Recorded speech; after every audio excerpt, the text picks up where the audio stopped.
nationale, Sandrine Corbière, Jean-Pierre Fuster, Béatrice Pruvot et Nicolas Maisonnet, nos conseillers départementaux. Je tiens bien sûr, Robert, à te remercier aussi, qui nous fait l'amitié de ta présence pour soutenir notre candidat à la présidence de la région Guyane. Merci à vous tous. Merci à vous tous d'être là, si nombreux. En vous voyant, en voyant votre enthousiasme, j'ai une pensée affectueuse pour Alain Jamet, qui a cofondé le Front National dans la région et qui doit être ce soir si fier de vous.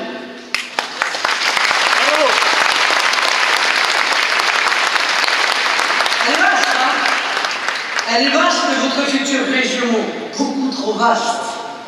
Regardez plutôt, 440 km et plus de 4 heures de route séparent des confins du Gard.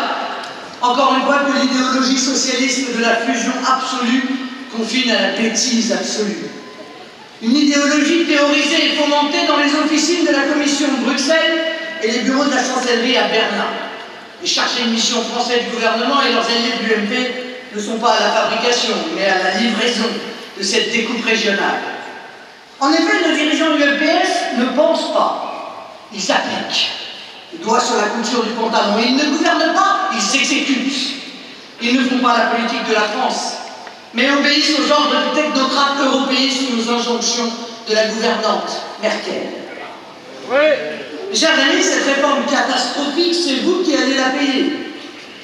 Ce ne sont certainement pas les technocrates de la Commission européenne qui, bien au chaud dans leur bureau de Bruxelles, taillent, redécoupent et liquident notre équilibre territorial fruit de plusieurs siècles d'histoire.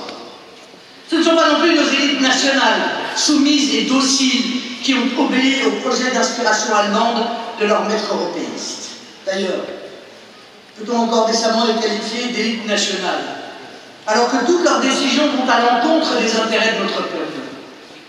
Elles relient chaque jour leur appartenance à la nation française en remettant le pouvoir que le peuple leur a confié entre les mains de puissances étrangères, soit allemandes, américaines, chinoises ou qataries.